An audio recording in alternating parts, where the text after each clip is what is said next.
আজকের এই ক্লাসে আমরা আলোচনা করব ক্লাস 6-এর বাংলা বিষয় নিয়ে। সামনেই তোমাদের প্রথম পর্যায়ক্রমিক মূল্যায়ন। সেই মূল্যায়নে থাকা বাংলা বিষয়ের একটি কবিতা ভর দুপুরে লিখেছেন নীরেন্দ্রনাথ চক্রবর্তী। এই কবিতাটি থেকে সামনের পরীক্ষায় তোমাদের কিছু প্রশ্ন আসতেই পারে।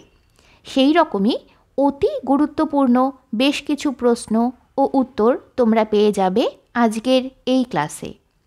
কবিতাটি খুবই সুন্দর এবং ছোট্ট একটি কবিতা, এবং এখান থেকে খুব বেশি প্রশ্ন হয় না। এই ক্লাসে যেই প্রশ্ন উত্তরগুলি করানো হয়েছে তোমাদের পরীক্ষায় এখান থেকেই প্রশ্ন আসবে। তাই এই প্রত্যেকটি প্রশ্ন ও উত্তর তোমরা খুব ভালোভাবে পড়ো এবং তৈরি করো, কারণ যদি পরীক্ষায় প্রশ্ন আসে তবে এখান থেকেই কিন্তু আসবে। তাহলে চলো দেখে নিই প্রশ্ন উত্তরগুলি। সংক্ষিপ্ত ও ব্যাখ্যামূলক উত্তর ভিত্তিক প্রশ্নাবলী। এই প্রশ্নগুলির মান হতে পারে 1 অথবা 2 নাম্বার। প্রথম প্রশ্ন, অশ্বত্থ গাছকে পথিকজনের ছাতা বলা হয়েছে কেন? উত্তর, ছাতার মতো অশ্বত্থ গাছটিও পথিকদের রোদ বৃষ্টির থেকে আড়াল করে বলে তাকে পথিকজনের ছাতা বলা হয়েছে। 2 নম্বর প্রশ্ন, রাখালরা গাছের তলায় শুয়ে কি দেখছে? উত্তর, রাখালরা অশ্বত্থ গাছের তলায় শুয়ে মাথার ওপরে নীল আকাশে মেঘেদের আনাগোনা দেখছে। 3 নম্বর প্রশ্ন, নদীর ধারের কোন দৃশ্য কবিতায় ফুটে উঠেছে? উত্তর, নদীর ধারে শুকনো খড়ের আঁটি বোঝাই করা একটা বড় নৌকা বাঁধা থাকার দৃশ্য কবিতায় ফুটে উঠেছে। 4 নম্বর প্রশ্ন, নীরেন্দ্রনাথ চক্রবর্তীর জন্মস্থান কোথায়? উত্তর, বাংলাদেশের ফরিদপুর জেলায়। 5 নম্বর প্রশ্ন, নীরেন্দ্রনাথ চক্রবর্তীর লেখা 2টি কাব্যগ্রন্থের নাম লেখো।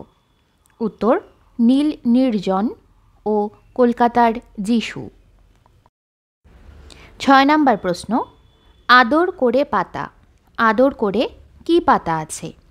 উত্তর, আদর করে নরম ঘাসের গালচেখানি পাতা আছে।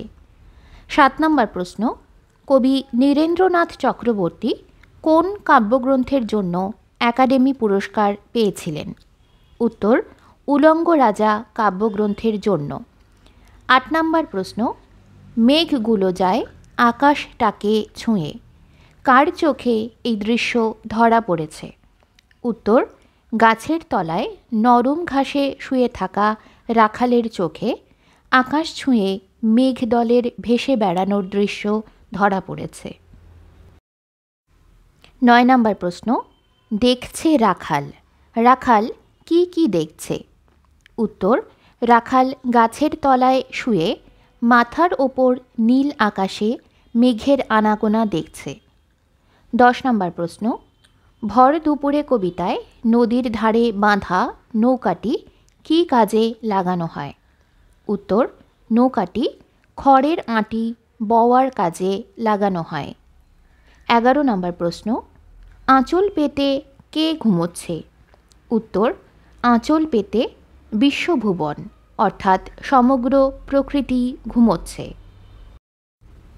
12 নম্বর প্রশ্ন, নৌকোর খোলের মধ্যে কি বোঝাই করা আছে? উত্তর, নৌকোর খোলের মধ্যে খড়ের আঁটি বোঝাই করা আছে। 13 নম্বর প্রশ্ন, ভর দুপুরে লোকগুলি কি করে?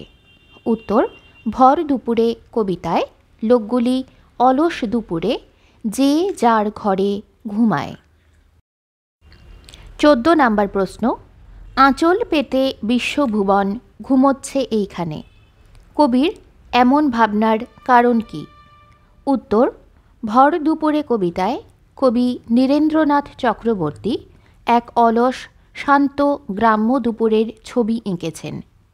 ছাতার মতো দাঁড়িয়ে রয়েছে একটা অশ্বত্থ গাছ, তার নিচে ঘাসের গালিচা পাতা। পথিকেরা সেখানে আশ্রয় নেয়। দূরে মাঠের মাঝে গরু বাছুরগুলোকে চড়তে দিয়ে এক রাখাল গাছের নিচে শুয়ে আকাশ দেখছে। নদীর ধারে খড়ের আঁটি বোঝাই নৌকো রয়েছে। নীল আকাশের বুকে একটা সাদা মেঘের আনাগোনা এবং বাতাসের ধুলো ওড়ানো সব মিলেমিশে যেন এক উদাস মায়াময় পরিবেশ সৃষ্টি করেছে।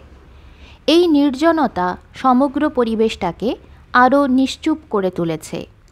কবির তাই মনে হয়েছে বিশ্ব প্রকৃতিও যেন সব কিছু ভুলে তার সবুজ আঁচলখানি বিছিয়ে গভীর ঘুমে আচ্ছন্ন হয়ে পড়েছে। মানুষ আর প্রকৃতি যেন একই সঙ্গে পাড়ি দিয়েছে ঘুমের দেশে। তাই কবি লিখেছেন, আঁচল পেতে বিশ্বভুবন ঘুমাচ্ছে এইখানে। 15 নম্বর প্রশ্ন, ভর দুপুরে কবিতায় গ্রাম বাংলার এক অলস দুপুরের ছবি খুঁজে পাওয়া যায়।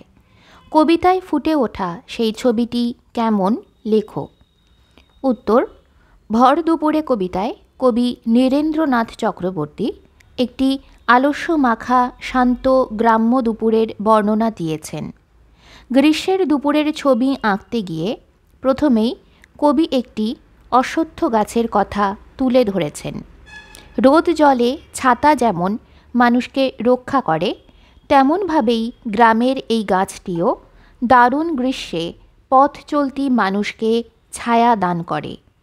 কবির মনে হয়েছে প্রকৃতি যেন ওই গাছের তলার পথিকদের আরামের জন্য সবুজ ঘাসের বিছানা পেতে রেখেছে। সেখানে শুয়ে রাখাল বালক দেখে কেমন করে সাদা মেঘের দল নীল আকাশটাকে ছুঁয়ে উড়ে যাচ্ছে।